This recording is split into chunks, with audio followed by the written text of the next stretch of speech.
Joining us now is Coach Lesley. We'll open it up to questions. Ryan Pritt is first. Coach, you look at production from Brees Hall, and there's such a gap between him and everyone else in the league. And obviously he's a good back, and you see him every week. But when you look at them on film, how much of it is him being that good? How much of it is a schematic? How much of it is the offensive line? What do you see when you look at their rush game?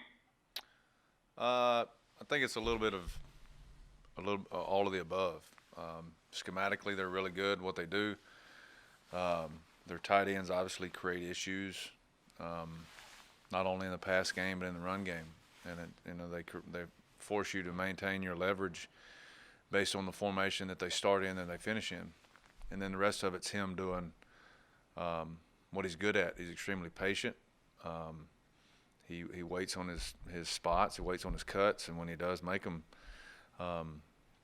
he has the speed and the power combination of those to have a lot of yards after contact, and then obviously break a big one. So I think it's a combination of everything. Go ahead, Greg Hunter. Jordan, your perception of the Big 12 when you got here a couple of years ago, I mean, at one point it was almost everybody ran pure air raid. Now it seems like it's morphed back, a lot more balanced. So did you think that when you got here, and how's your perception changed from the reality that you now see? I think there's a little bit of a shift. I mean, their perception is what it was when we got here, that the Big 12 was, if you will, the old Big 12. But,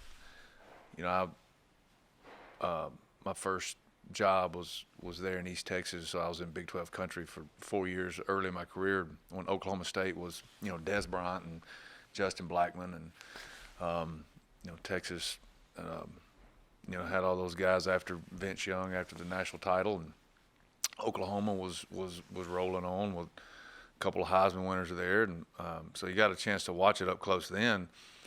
And to be honest with you, I think there's the only really difference to me is really kind of the middle of the conference. I think Oklahoma is not exactly the same, but they're very similar to what they have been. Obviously, Iowa State is much better than they were then. I think Texas is a little different offensively, just based on what Ellinger likes to do. But I think the shift to me is the approach to the game by the coaches. I think there's a lot more ball control, a lot more game control than there was at that time. So to where it looks, a lot of the play sets, I mean, I go back to Oklahoma State when they were running, the counter GT and then throwing it behind it, and it was really, really hard. And we studied some of it. We were out there.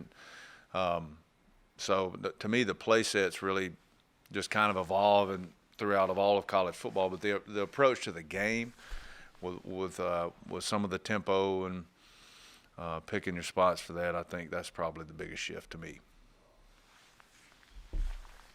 Next is Cody Nesper.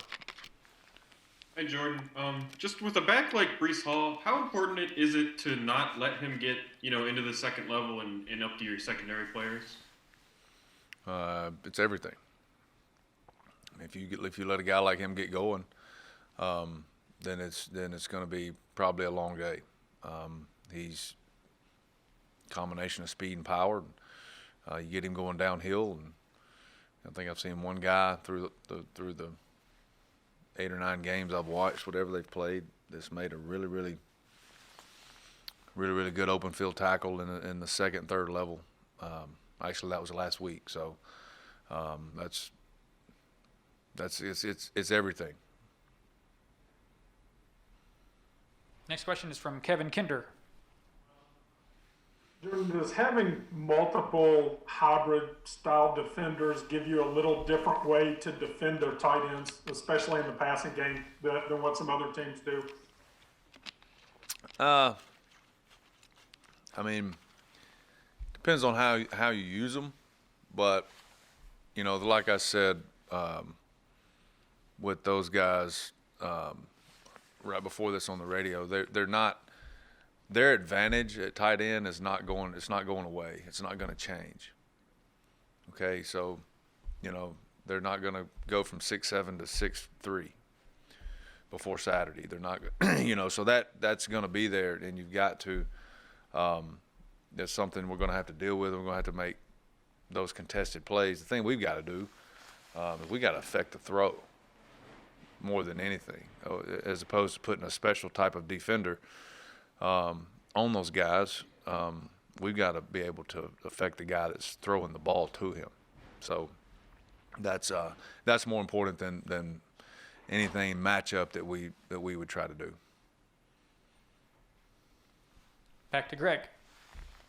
Jordan, you get this deep into the season, are there many things that you haven't seen? I mean, does an offense throw anything really new out there, or your defense? I mean, can you add a whole lot at this point, or you pretty much are what you are at this juncture? I think that everybody has their way they want to attack you going into every week. A lot of times, some guys it can be copycat a lot, and how people attack you you can kind of expect it coming. You just know it's going to come presented in a different way. I think these guys, they because there's so much multiple tight end personnel, you don't see this a lot. So you have no idea. You know the actual plays, but you don't have any idea how it's going to be presented to you with formations that don't even have names yet, a lot of times. So, and that's what those tight ends create. Defensively, I think you do what your kids are capable of doing, and you get them in. It may be a different spot, but you get them in the right spots. And if that's something that's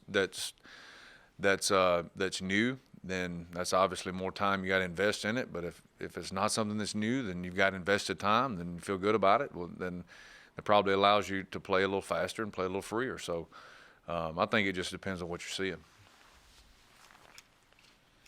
Mike Kazaza. Hey, Jordan, what's going on? Hey, Mike, how are you? I'm doing great. This is kind of similar to that, but this is something that that Neil and Jared mentioned about how Iowa State gets the ball to where they want their tacklers to get it. And you've mentioned how Dante and some of your guys up front are good at that. This probably is novice to you, but it seems complex to me because it's not that easy to just, hey, get the ball over here and we'll stop it. How can you build your defense around something like that when they know what you want to do? And also, I imagine they don't want to get caught in your traps. They're trying to do certain things, and they can scout you just as well. That seems like a bit of a chess match.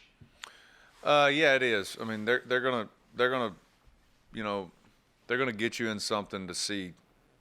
They're not necessarily maybe trying to hit you on a certain play, but and this is really any offense, not just Iowa State. They're gonna try to hit you on something just to see what your reaction is or what you were in, and then they're gonna come back to it. If not the immediate play, well, then soon after, and try to exploit what you do.